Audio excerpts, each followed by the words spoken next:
안녕하세요. 이해광입니다. 오늘은 제가 상파울루, 브라질의 큰 도시죠.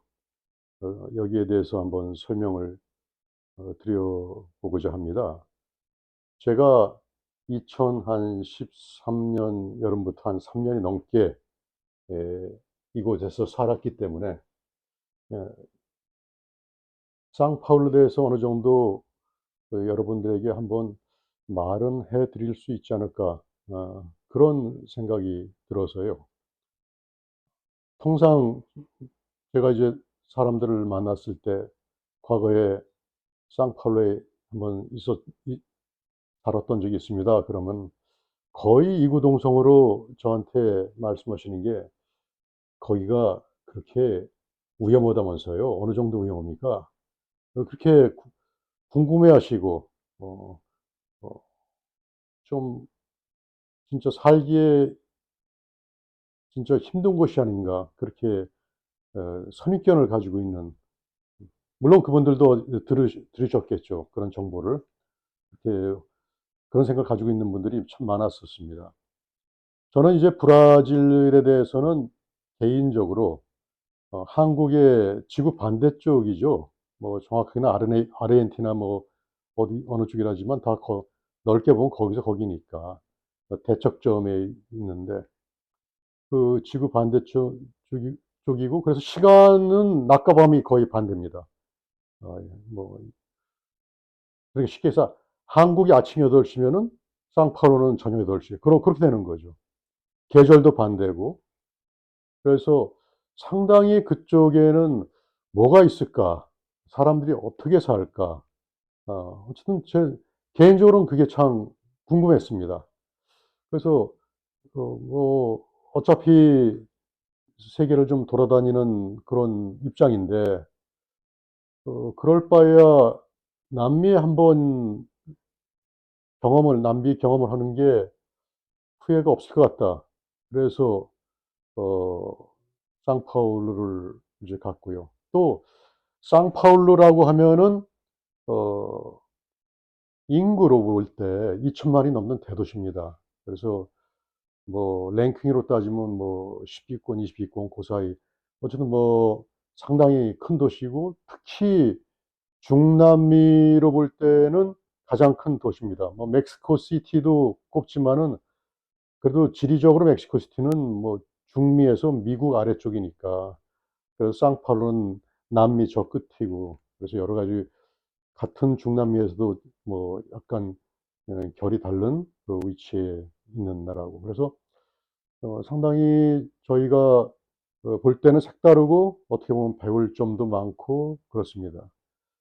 대략적으로 보면은 한국서 상파울루를 간다 그러면 통상적으로는 LA를 경유해서 가죠. LA를 경유해서 가는데 LA까지 한 12, 3시간 잡고, 거기서 경유하는 시간이 있고, 또 거기에서 그 중남미 상파울루까지 가는데 이게 만만치가 않습니다. 뭐 서울서 LA 이상이 걸리니까요. 그러니까 거의 뭐 비행 시간으로 보면 한 뭐 30시간 가깝다고 해야 되나요? 그렇게 먼 나라입니다. 먼 나라인데 일단 제가 여기에 대해서 이 상파울루에서 얘기를 하면은 아마 참 오랜 시간 동안 제가 경험한 걸 얘기해 드릴 수 있을 것 같은데, 예, 그럴 뭐 시간적인 그런 여유는 뭐 없고, 대략적으로 이제 간략하게 개요를 설명드린다면은 한국 교민분들이 한 3만에서 5만, 뭐 정확한 숫자는 모릅니다. 그런데 대충 크게 보면 한 5만, 아주 크게 보면 6만도 되는데 아주 적게 보는 사람은 3만, 뭐 그렇게 되고, 1960년대쯤 돼서 이제 그쪽으로 집단으로 우리 동포 여러분들이 이민을 갔죠. 그래서 상파울루 가서 뭐 널리 알려졌지만은 처음에는 어 거기에서 봉제업을 했습니다. 옷을 만들어서 팔고. 그래서 그 상파울루에서 봉해주라는 지명이 있는데 거기가 한인들의 밀집 상가가 있는 지역입니다. 보면은 옷가게들이 많죠. 옷가게들이 많고 뭐 한국상 식당도 있고 또 교회도 있고 그리고 이제 주민들은 한국 동포 여러분들은 그 주변에 살고 또 약간 떨어진 곳에서 살고 그러기도 합니다. 그래서 전반 이분들 중에서는 뭐 대부분 다 한 90% 정도가 80-90% 정도가 디자인, 어 봉제업, 어 의류업 뭐 그런 업종에 종사하고 계시는데 그분들의 말을 빌려보면은 처음에 오실 때 60 년대 70 년대에 오신 분들은 1 세대라고 볼 수 있겠죠. 그분들이 오셨을 때는 참 그게 잘 됐다고 그럽니다, 봉제업이. 그런데 그게 점차 어 그 최근에는 약간 좀 중국계도 많이 들어오고 그래서 경쟁이 좀 있다고 그러고요. 근데 그 이전에 일본계들이 한 50년 먼저 왔습니다, 일본계 사람들이. 그래서 일본 사람들이 먼저 그 정착을 한 거죠. 먼저 정착을 해서 일본계는 그 정계에도 많이 진출을 뭐 많다기보다 상원의원 된 사람도 있고요. 브라질 상하원이 있는데 상원의원 된 사람도 있고 그래서 상당히 좀 브라질 사회를 진출을 해서 영향력이 좀 있는 경우가 있고 전반적으로 저도 가기 전에는 어떤 나라가 궁금했는데 가 보니까 기본적으로는 그 상파울루 브라질이 이민 국가입니다. 그래서 그쪽 원주민들은 지금은 그렇게 많지는 않고요. 백인 계통이 한 40% 정도 되는데 독일계 사람들도 많이 모여서 그 상파울루 아래쪽으로 가면 독일계 사람 그 마을이 있습니다. 독일 촌 전통적인 그런 프라하로 구성된 마을도 있고요. 이태리계 교민들도 많아서 상파울루에 도로가 이태리 사람 이름을 딴 도로가 있고요. 그래서 참 그 다민족이 이제 같이 모여서 사는데 역설적이지만 이민 국가인데도 약간의 백일 우월주의, 인종차별적인 그런 분위기가 있는 게 좀 아이러니하면서도 참 흥미롭고 그런데요.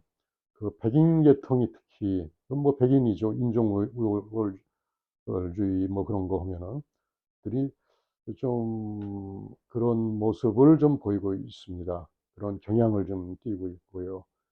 상파울루는 전반적으로 상당히 물자가 풍부한 곳입니다. 천연자원이 풍부해서 풍부해도 보통 풍부한 게 아니라 세계에서 탑을 다투는 데가 많습니다. 인구는 한 2억 정도 되는데요. 인구 숫자로는 그게 아주 뭐 탑은 아닌데 인구가 좀 이 한 7위 정도? 7위 정도 되고 면적은 뭐 세계 허파라는 아마존강을 가지고서 5위 정도 되고요. 그리고 뭐 옥수수, 콩, 뭐 닭고기 우리도 많이 한국도 많이 수입합니다. 커피, 뭐 여러 그 농작물이 거의 뭐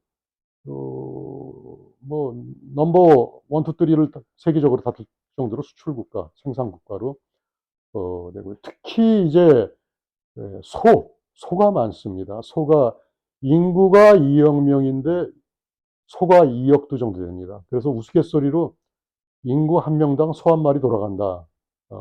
그런 말이 나올 정도인데요.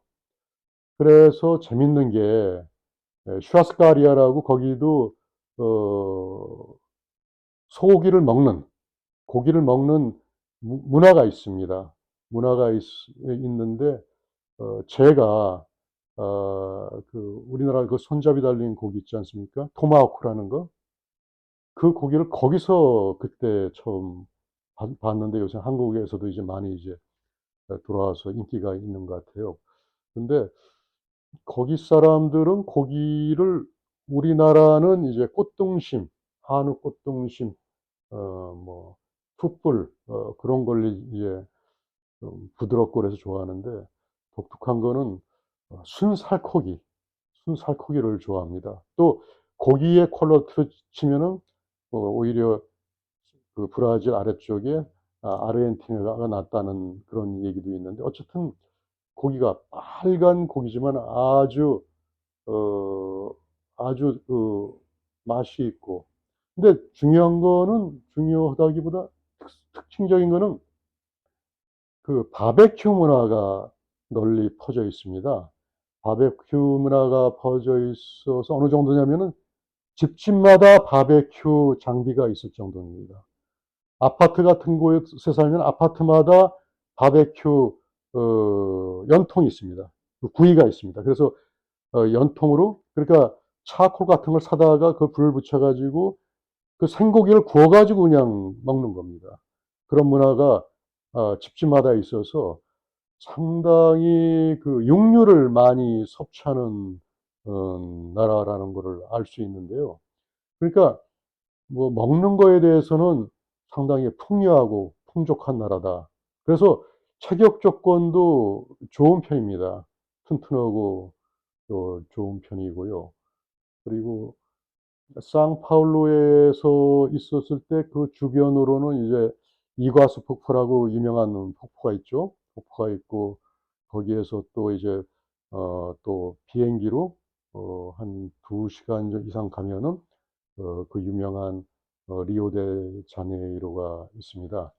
리오데자네이루도 이제 그 해안 도시로 코파카바나 해변 같은 게 있고 그래서 아주 그 여러 가지로 좀 특징적인 곳 남미에서 이 북구랑은 좀 틀린 그런 면에서 특징적인데 그러면 여러분들께서 제가 만난 분들께서 궁금해했던 치안 문제가 어느 정도냐. 저도 사실은 상파울루 가기 전에 상당히 쫄고 갔습니다. 치안이 그 그 흔한 말로 쫄고 갔는데 불안해 가지고 치안이 나쁘다 그래서 뭐 가족들을 다 데리고 가는데 치안이라는 게 상당히 중요한 문제지 않습니까? 그 비가역적이죠. 문제가 생기면 그게 원상태로 돌리기가 상당히 어려운 거니까 사고가 나면은. 그래서 상당히 겁을 내고 걱정을 하고 가 가지고 처음에는 뭐 택시 타기도 겁나고 뭐 모든 게 경계가 되고 그러는데 거기 가니까 그 저희 직원분들이 분이 밤 뭐 9시10시 넘어서는 나가지 마라. 돌아다니지 마라. 그런 얘기를 하고 그런데 결론적으로 제가 있는 동안에 제가 무슨 뭐 강도를 당하거나 그런 적은 없었습니다. 조심해서 그런지. 근데 그런 거는 좀 심심치 않게 봤습니다. 봤고요.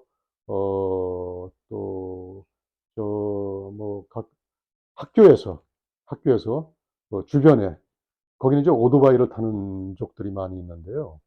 오토바이 타고서 학교 어 끝나고 나오는 애들한테 가방을 뺏어 가지고 그 옷 막 가는 그런 아주 모렴치하고 그런 범죄 행위를 하는 사람들이고 그 안에 뭐 핸드폰도 있고 뭐 노트북도 있고 그러니까 그래서 참 내가 그런 걸 보고서 '아 이 나라는 왜 이런가.'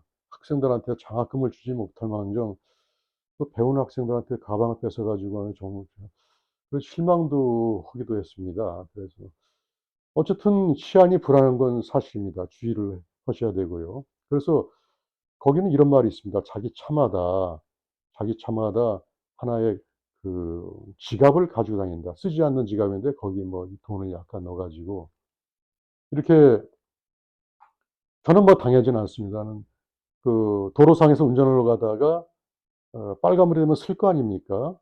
서면은 차들이 쭉 이렇게 서 있죠. 서 있으면은 그 권총을 가진 강도들이 가면서 문을 똑똑 두드립니다. 창문을. 운전석에. 창문을 두드리면서 "윈도우를 내려라." 내리라고 그러면은 내놓으라고 그럽니다.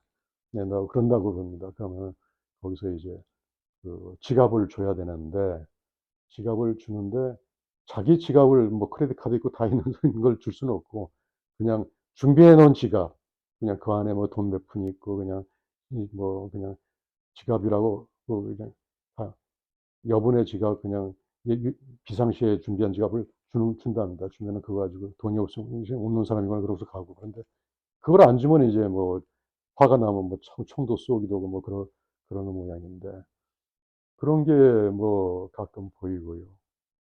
또 한 가지 사례는 은행 같은 데서 출금할 때, 출금하는 사람 같다 그러면은 그 사람을 권총으로 매서 돈을 뺏고, 그래서 이건 실제로 일어난 일인데, 한국에 거기가 지상사, 한국에서 진출한 지상사가 한 100 개가 약 안 됩니다. 한 80개 정도 되는데, 어쨌든 그 지사 그중에 하나 지상사가 이제 월급을 줘야 되는데, 그럼 본사에서 서울서 돈을 송금해 가지고 그 은행 가서 돈을 찾는데, 돈을 찾아 현찰을 가지고 올 거 아닙니까? 뭐 크레딧 신용 뭐 그런 게 좀 덜 발달했는지 그걸 가지고 오다가 강도를 만난 겁니다. 은행에 기다리고 있던 강도한테 맞았는데, 돈을 그 "가방을 내놔라. 돈주머니를 내놔라." 그냥 이 사람이 자기 책임감이 있고 그러니까 그걸 가지고 있다가 거부를 "안 된다." 그러는 과정에 이제 사고가 났습니다. 총기 사고가 나 가지고 안타까운 그런 사고가 나고, 실제로 뭐 그런 일이 있었는데요. 그리고 뭐 집에도 이제 급습하는 경우도 있고, 뭐 동포는 오랫동안 잘 살았는데 어느 날 그냥 갑자기 그 떼강도들이 와 가지고 상당히 공경을 당하고, 그리고서 여러 가지 일에 대해서 좋게 얘기하던 분이었는데 상당히 실망을 하고 그런 것도 있고요. 또 한 가지는, 한 사례는 식당, 한인 식당 같은데, 한인 식당이 거기 많이 있습니다. 한인 타운이 있으니까요. 식당이 있는데 그 뭐 저녁나절에 그냥 총 들고서 강도들이 막 급습하는 겁니다.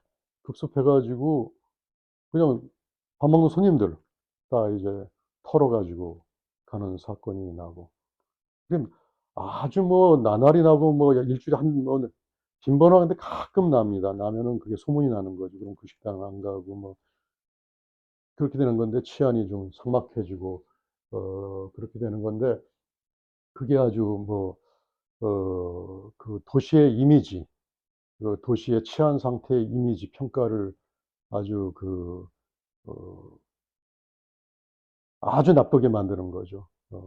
그래서 어 관광객도 줄기하고 오지 뭐 여러 가지 뭐 악영향을 미치는데, 그래서 거기가 왜 그러냐면은 총기 휴대가 거의 자유롭습니다. 사실상은 뭐 자유로울 수가 없는 나라인데, 파빌라라는 어 밀집 빈민 밀집 지역이 곳곳에 있습니다, 그 도시 안에. 근데 그 파빌라는 이젠 그 저소득층 사람들이 모여서 사는 지역인데, 그곳에는 들리는 얘기가 뭐 어쨌든 화력이 엄청나게 숨겨져 있다는 겁니다. 총 여러 가지 탄, 총탄 뭐 그런 게 많이 숨겨져 있어 가지고, 그거는 뭐 공권력도 경찰도 거기를 뭐 함부로 터치를 못한다, 그럴 정도입니다. 그래서 저도 이제 그 퇴근을 할 때, 제 경험인데, 퇴근할 때 그 그쪽은 사람들이 피하니까 좀 번화한 그 메인 도로로 가는데, 그 메인 도로는 이제 좀 붐비거든요. 러시아어 때 붐비는데, 그쪽은 좀 차량도 드문 지역이고, 그런데 일단 좀 길은 뭐 삐뚤빼뚤하지만 차량이 적으니까 빨리 통과할 수 있어서 저도 한번 지나가 본 적이 몇 번 있었는데, 보면은 분위기가 좀 쎄합니다. 그래서 언제 어떻게 뭐 그 어떤 상황이 벌어질지 모르는 건데, 그래서 이런 분위기 속에서 총기가 이제 만연돼 있고, 그래서 이게 쉽게 치안이 악화되는 그런 요인이 되는 것 같습니다. 그리고 또 조직 범죄 범죄 조직들이 또 어, 좀 포진하고 있어서요. 그 상파울루의 메인 도로가 뭐 길지는 않습니다만은 뭐 한 1km도 채 되지 않는데, 거기 파울리스타 거리라고 있는데요. 그 대로변이죠. 뭐 강남대로 같은 개념으로 보시면 됩니다. 그런데 그런 도시를 가 한때는 데모가 일어나 가지고 그랬는데, 데모가 일어나서 모든 그 치안이 잠시 이제 마비가 된 적이 있었습니다. 공권력이 작동이 안 됐을 경우, 그때는 이 조직 범죄 집단이 그, 그 강남대로 같은 데를 장악하고서 완전히 통제를, 뭐 길지 않은 시간이었지만은 통제를 한 경우가 있고, 그래서 전반적으로 볼 때는 분명히 우리나라와 비교했을 때도 총기가 만연돼 있고, 뭐 그래서 치안이 뭐 아주 불안한 거는 사실입니다. 그래서 상당히 조심을 하고, 특히 아까 말씀드린 대로 밤늦게는 가신다고 그러면 돌아다니시지 않는 게 낫고, 그리고 항상 이제 주의를 하시고, 뭐 여분으로 뭐 어 그럴 일은 뭐 많지는 않다고 봅니다만은, 누가 하면은 뭐 돈만 뭐 약간 저도 꺼내주는 그런 준비는 하는 게 뭐 나을 것 같다는 생각이 드네요. 그래서 2014년이었죠. 월드컵이 있었고 2016년에 올림픽이 있었는데, 저희 그 교민들이 방문했을 때 상당히 교민들의 치안 안전에 저희가 그게 걱정이 돼서 긴장을 하던 그런 걸 본 적이 있습니다.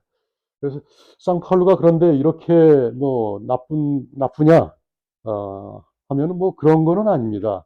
그런 건 아니고, 남미 특유의 뭐 정열적인 그런 면도 있고, 또 풍부한 면도 있고, 또 사람도 기본적으로는 재능도 있고 뛰어나고, 그래서 올림픽이나 월드컵을 처음에는 브라질 뭐 상파울루 그런 데서 하기 어렵다고 그런 우려는 하는 시각이 좀 있었습니다. 그런데 결과적으로는 뭐 매끄럽게 잘 치러냈고요. 그래서 상당히 상파울루 브라질이 뭐 어떻게 보면 좀 재미있고 경험을 좀 할 만한 곳이다. 저 자신은 그랬습니다. 그래서 제가 그쪽에 가서 한 3년 넘게 근무한 게 뭐 개인적으로 저 남쪽 지구 끝에 반대편에 뭐가 있을까 하는 그 궁금증이나 동경심 뭐 그런 거는 완전히 해소해서, 제가 이제 뭐 글로벌 이해광이라 그러는데, 제가 거기를 안 갔으면 제가 글로벌이라는 말을 붙일 수 없었을 겁니다. 근데 거기도 갔기 때문에 저는 이제 뭐 아프리카도 갔었고 중동도 갔었고, 중동에서는 이라크에서 있을 때 그 역사책에서만 보던 티그리스 강도 뭐 수시로 뭐 왔다 갔다 했었고, 또 유럽도 있었고 아시아도 있었고 미국은 물론이고요. 그래서 제가 이제 글로벌 이해광이라고 제 자신의 아이덴티파이를 그렇게, 정체성을 그렇게 이제 발견하고 좀 얘기를 한 거죠. 그래서 상파울루에 있던 게 좋았다는 생각이 들고요. 상파울루 분들은 또 그리고 어떻게 보면은 상당히 좀 뭐랄까요, 대범합니다. 스케일이 좀 크다고 할까요? 그래서 저도 이제 뭐 여러 군데 국제학교 애들을 이제 인터내셔널 스쿨도 보내고 여러 나라에서 했는데, 제가 놀라웠던 거는 거기에 상파울루에서 국제학교에서는 생일 파티 때 자기 반은 물론이고 자기 학년의 애를 다 초대합니다. 다 초대를 해 가지고 파티를 합니다. 그러니까 파티 문화가 벌써 뭐 중딩, 고딩 그때부터 애들이 자연스럽게 접하는 것 같아요. 집에 에 다 이제 모여 가지고 밴드 불러서 뭐 2-3 시까지 서로 뭐 거의 노래 부르고 뭐 즐기고 먹을 거 먹고 마실 거 마시고 뭐 그런 문화가 있는데, 그런 거는 제가 뭐 어디서도 다른 대륙에서는 경험을 하지 못했습니다. 그리고 어 상파울루를 제가 얘기하면은 아마 지금 제가 뭐 한량없이도 말할 수 있는 해 드릴 수 있을 것 같은데, 시간이 제약이 있으니까 이 정도를 한다면, 한 가지만 더 한다 그러면 상파울루는 또 커피의 도시입니다. 커피의 도시라서 커피 전 세계 커피 수출량의 어 반 정도를 상파울루를 통해서 나갑니다. 그 상파울루에서 산토스항을 통해서 이제 수출이 됩니다. 물론 이 거기 우리나라에서 파는 브라질 커피가 거기서 이제 나오는 거죠. 원두가 거기서 나오는 거고 아라비카 커피인데, 그래서 브라질 커피가 제가 있을 때 참 맛이 있었고 그렇습니다. 그래서 오늘은 제가 있었던 상파울루에 대해서 간략하게 말씀을 드렸는데, 특히 에 치안, 시큐리티 문제에 대해서 어 설명을 드렸습니다. 제 경험 범위 내에서 설명을 했는데, 어 상파울루 브라질은 한번 어 견문을 넓힌다는 측면에서 가 볼 만한 곳이고요. 제 생각은 그렇습니다. 그리고 가시되 치아는 아주 겁을 먹어서도 뭐 그럴 필요도 없고, 뭐 그렇다고 뭐 아주 또 안심해서도 안 되고, 그러니까 적절하게 긴장을 하면 거기는 이제 사실 과를로스 공항이라고 있는데, 과를로스 공항에서도 우리 지상사 사람들이 뭐 그 뭐 강도를 당하는 경우도 있고 그렇습니다, 공항부터. 그런데 그런 거를 볼 때 일단 조심만 하면은 큰 문제는 없지 않을까. 물론 이제 제가 볼 때 관광객들도 많이 옵니다. 많이 오고 그 뭐 구경할 거리도 좀 있고요.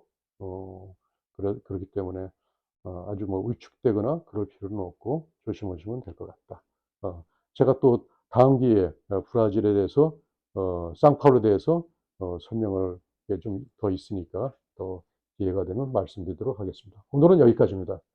안녕히 계세요. 감사합니다.